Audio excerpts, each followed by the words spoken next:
Internationally, there are three important conventions which deal with chemicals and waste. This is the Basel, Rotterdam, and Stockholm Conventions. They help us to manage chemicals so that it protects our health and the environment and also prevents waste from being dumped everywhere around our planet.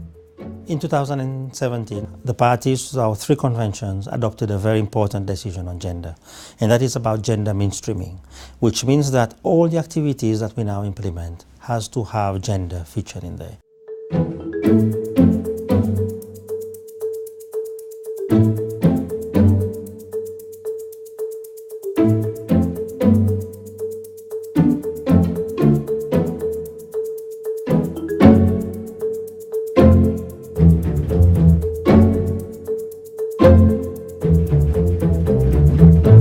This important project that we did in Nigeria has really helped us to further understand and broaden our scope in how we can further mainstream the gender within them, chemicals and waste.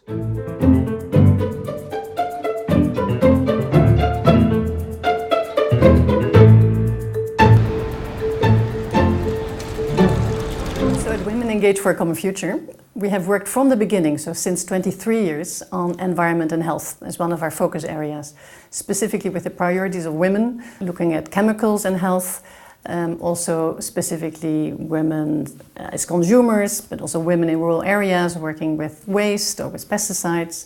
And now we have started a project in the beginning of this year, looking at the gender dimensions of POPs and POPs waste in Nigeria, where we work with our partner Women Environmental Program. Women Environmental Program is a women organization. We have the expertise of reaching women in any part of the country, be it in the northern part of Nigeria, be it in the south, be it in the middle belt. We have the expertise of reaching women because this is something that we have done for over 20 years now. And we have worked with millions and millions of women.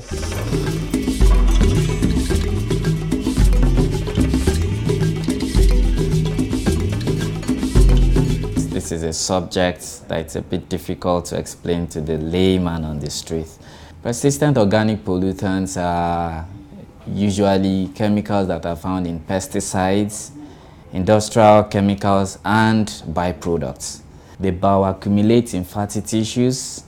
So it means gradually they are getting stored in our fatty tissues, and which is really bad for our health.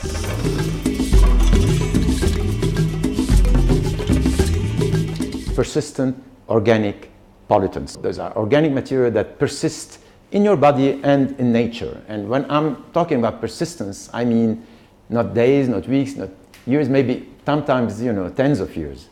Dioxin is a POP, some PCBs are POPs, some pesticides, not all pesticides, some pesticides are POPs, some flame retardants, some so-called perfluorinated material that are present also around us. So there are a number of chemical families that constitute the POP family. Well, there are a number of health effects of those POPs. For example, the most well-known health effects are cancers. Some cancers tend to increase if you have been exposed to POPs.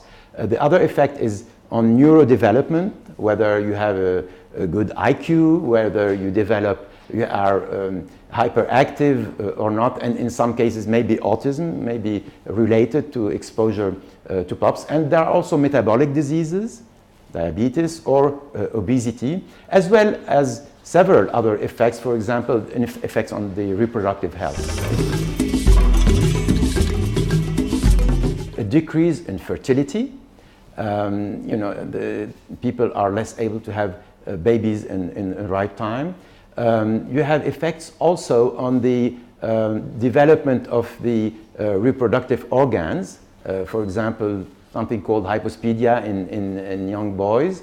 You have also effects in women such as endometriosis, which is a very significant health effect in women, leading actually to difficulty to have a good pregnancy and a healthy pregnancy.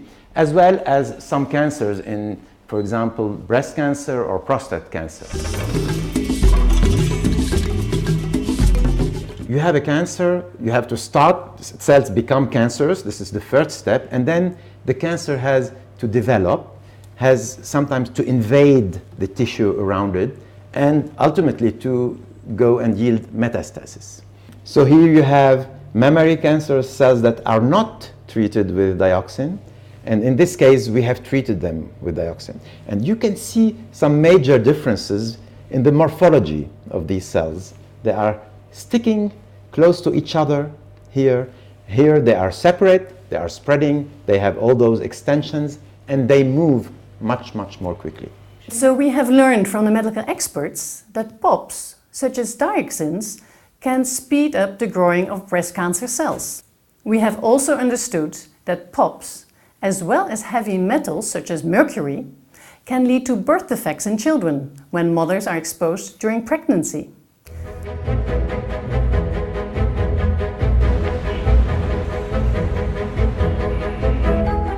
You know, Nigeria has banned the importation of POPs. That is a fact. We had the first NIF, that is a Nigeria Implementation Plan for the Stockholm Convention, under which it was discovered that the major source of POPs in Nigeria is through unintentional means.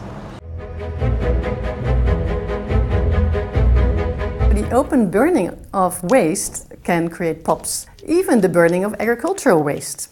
And this is called unintentional POPs, or UPOPs. UPOPs are released when you burn waste that contains organochlorine substances. For example, plastics that contain chlorinated substances, like PVC plastics.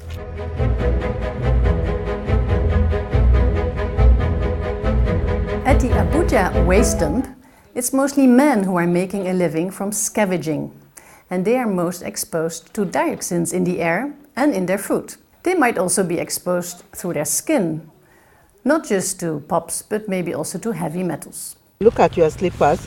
Your guys are going in, there's no hand gloves, yes. There's no boots, there's no nothing to cover, you see this thing. Don't you think that is affecting you? We supply the iron, copper wire and brass and leather and the cotton. But how government no go help us because of the rubber waste, then why don't they collect for the roads? They no go buy anything for us, even the hand glove and the boots. Unfortunately, the Nigerian implementation plan of the Stockholm Convention on POPs does not yet include actions to better protect waste scavengers or to hold open burning of waste. Women who are working and living near the dump sites are also exposed to UPOPs, such as dioxins, from the air which they breathe. And they are exposed to dioxins in their food, found in the eggs and the meat, from the chicken and the cows, which graze around these dump sites.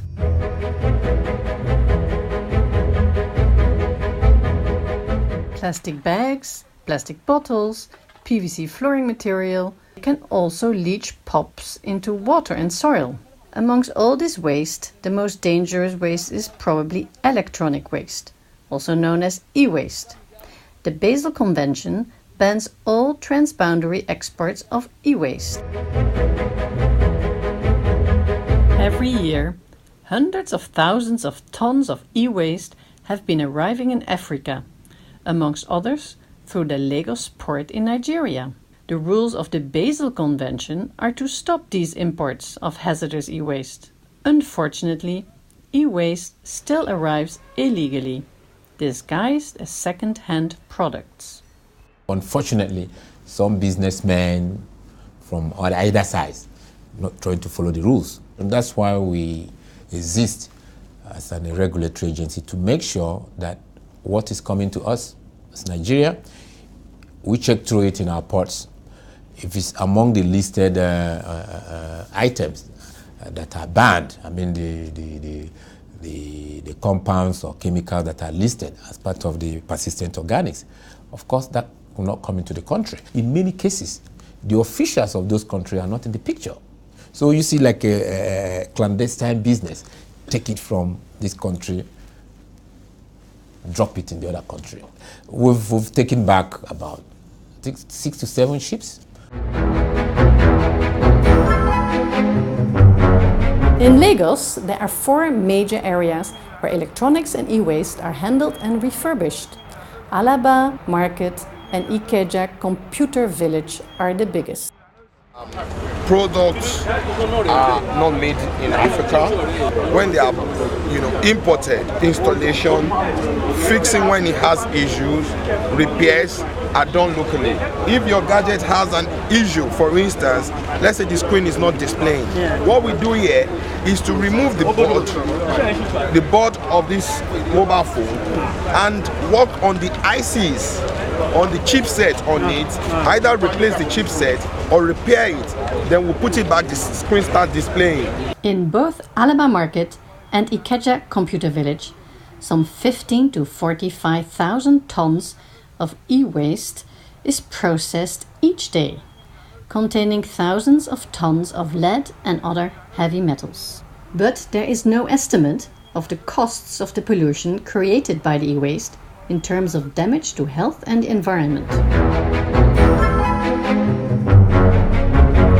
The cancerous hazard that some of these things expose people to. We are actually working with the Ministry of Environmental Protection Agency in Lagos State, LASEPA, and they come around to do the soil test, to do the water test, and to educate us. Repairing electronics can indeed generate POPs. For example, when plastic cables are melted and release brominated flame retardants and dioxins. Inside the computers, you have circuit boards, which can contain other toxics such as lead, cadmium and mercury. Most workers are not aware of the great dangers of handling electronic waste. Even when they are aware of the dangers, there are many reasons why health protection measures are not enforced. In Ikeja village, it was mostly men who repair computers and mobile phones. But now, more and more women are trying to work with this refurbishment of electronics, also working with e-waste. In repairing of the computers, what kind of protective gadget do you use? Hand gloves. Okay. We usually use hand gloves, sometimes, not all the time. We use hand gloves to protect our hands, and we use lenses to cover our face in case we are doing fixing or so doing something on the board, so it won't affect our eyes. Okay. But how often do you use that? Sometimes, not all the time, but at least still like 50%. But do you know the health implication that has on you? We do, Africans generally. Let me do it fast and then let's get to it. But you know that the chemicals that are contained in these computers that you touch with your bare hand can cause cancer? Where I don't know. Okay, I'm telling you now. But we're also looking at how we can design programs that will not just empower you economically, but also address the health implications of this. And that is why we're here.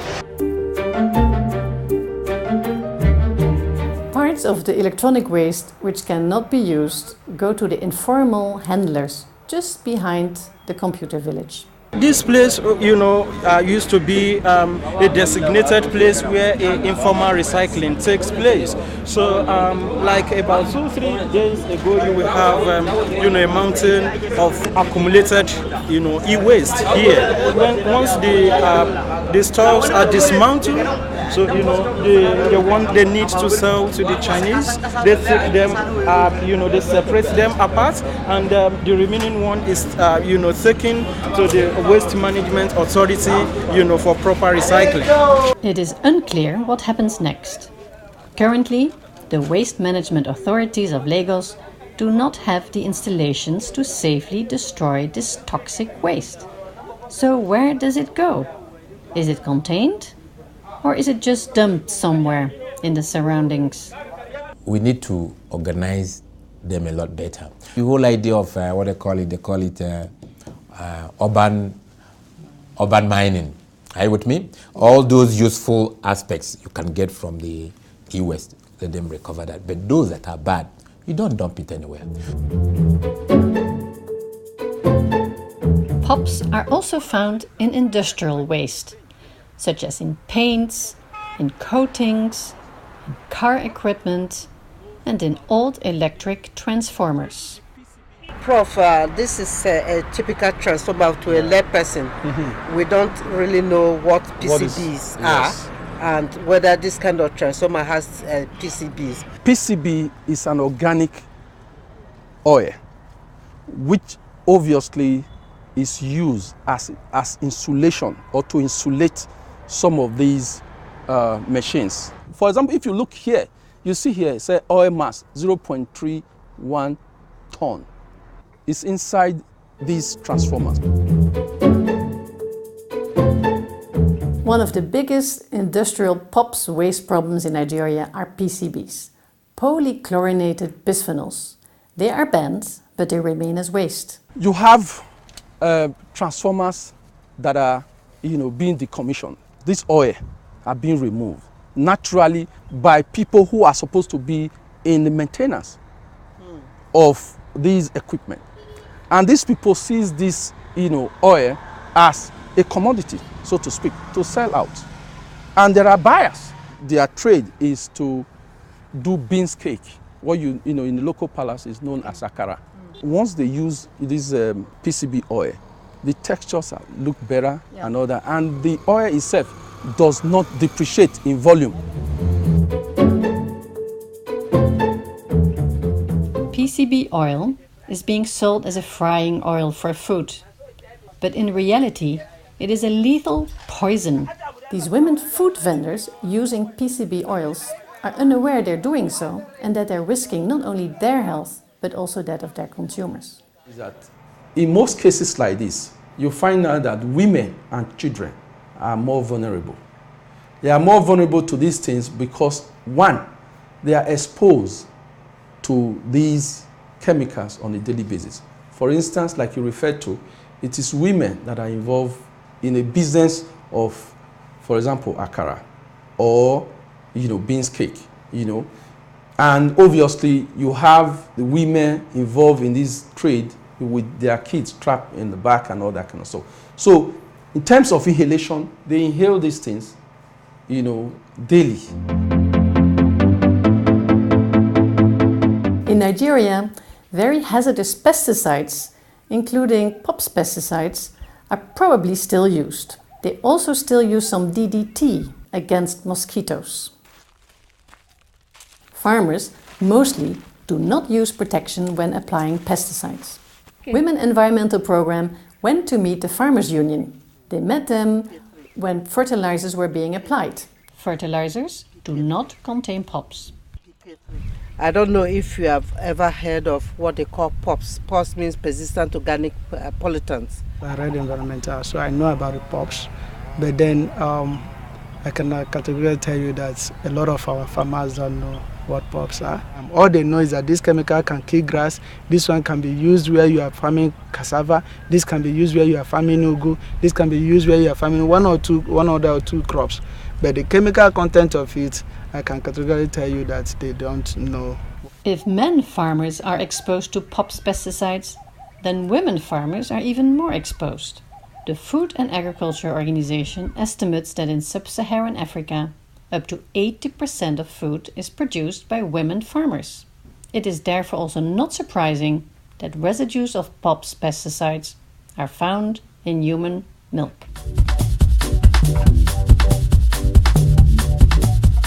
In order to get rid of all POPs and other hazardous chemicals, we need to implement the BRS Convention in a gender-responsive way. There are a number of new and exciting initiatives and projects on chemicals and waste management which already integrate gender consideration into them. These projects take place in Nigeria and other African countries. In Senegal, there's a women's NGO called La Ferme des Quatre Chemins, and they are working with 100 women farmers on an innovative biopesticide which does not contain POPs. This biopesticide is made out of the leaves of a tree called the neem tree. Neem trees are indigenous to sub-Saharan Africa. Their leaves are easy to collect for free. L'ancien pesticide chimique, on allait jusqu'à Rufisque pour acheter ça. En un moment, au bout de 2 semaines, il y a les arbres qui vont mettre, les plantes qui vont sitôt évoluer. Et ce n'est pas très bon pour la santé. Donc on a utilisé le naturel. Puisqu'on fait de la biologie, on utilise le naturel. Et ce n'est pas aussi compliqué que ça. On a ça dans le champ. This neem pesticide is very easy to produce. Once the leaves are grounded, you mix them with water and soap and filter the mixture. With 1 kilo of neem leaves, you can make up to 10 liters of neem pesticide. These 10 liters can treat 100 hectares of crops. Neem pesticides are now used in many African countries, including Nigeria. It's beneficial for women farmers and also for the health and for the environment. As you'll see from a lot of the operations in the informal sector, there is value seen in electronic waste, but there are hazardous components which are seen as a cost, and they are left in dump sites and for to affect the environment.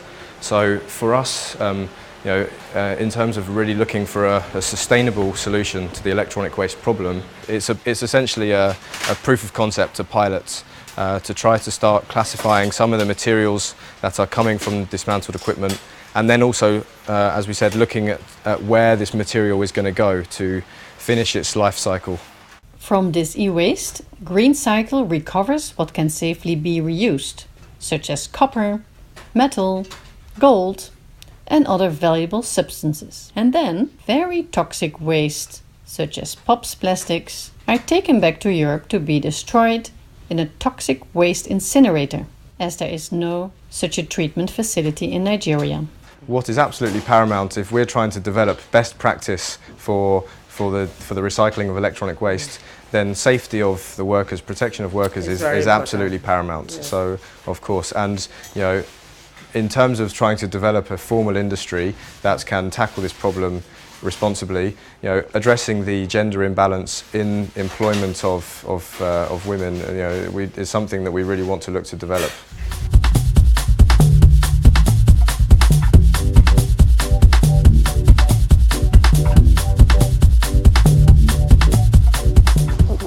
Plastics are very hazardous when they are not collected and when they are in the communities. They clog the drains and lead to stagnant water that attracts mosquitoes and leads to malaria. They lead to flooding and pollution. They leach chemicals into the soil. They get ingested by fish and other sea life, and we in turn eat those things. So what we try and do at WeCyclers is to teach people about those hazards and get the plastics away from the communities. Bilikis Abiola is a young female entrepreneur who has created a network of community waste collection schemes. Recyclers employs women and men to separate and clean the waste, which they then sell to recycling companies.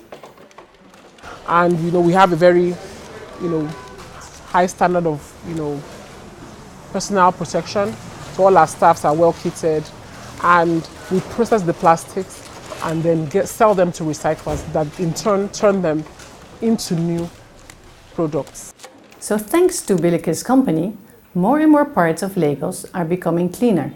Where there are no recycler schemes, Lagos is very dirty with plastics everywhere. The benefit of recyclers is that it separates the different types of plastics.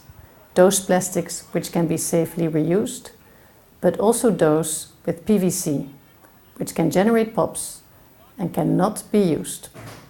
Unfortunately, this is not yet the case. The authorities cannot yet safely treat these POPs containing plastics in Nigeria. So far, the only solution is to send them to Europe or to the US for proper destruction. But this is not happening.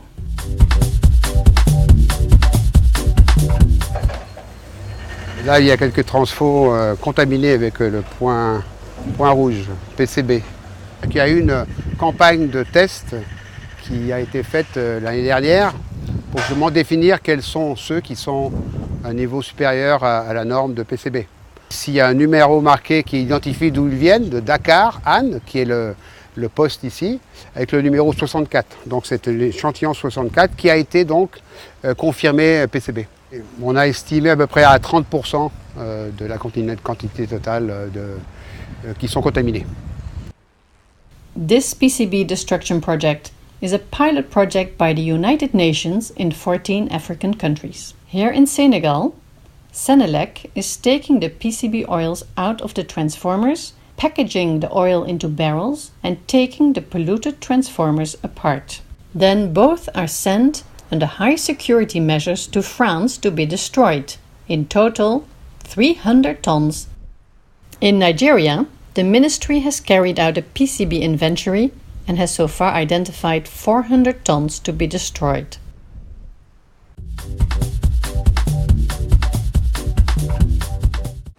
We should learn from the past and not repeat the same mistakes. Producers should be made responsible for the safe disposal of their products from the moment that they place their product on the market. This is called Extended Producer Responsibility. Extended Producer Responsibility Program, EPR, is a national initiative. It's essentially an initiative to make sure that the manufacturers, the big importers or the big marketers, they have a responsibility of any product they introduce into the Nigerian market. The entire life cycle of that product, from the time it's to the consumer and then the time it becomes a waste. Let this producer or manufacturer have some responsibility in terms of managing the waste. Basel, the Stockholm, the Rotterdam and all that, it's been identified the role of women. But I think it's a lot more in the developing country where there must be more attention to, because of culture, because of religion, and because of level of literacy, that women should be really supported because they are the one closest to the river, they are the one closest to the farmland, they are the one providing the shelter. We can't do without women. So I think there's need for this support that in all UN agencies and programs, I strongly feel that women component, seeing them as a very key stakeholder in environmental governance, in environmental protection, and of course, even for health, it's something we can't do without. So my take is that there's need for us to continue to support women's involvement in environmental issues. Bringing women's involvement and gender issues to the forefront of the chemicals and waste agenda is absolutely the key, because it will support economic empowerment of women and girls and give them the voice to participate in the decision making. Together, we are stronger to detoxify the world from harmful substances and waste for our future generations.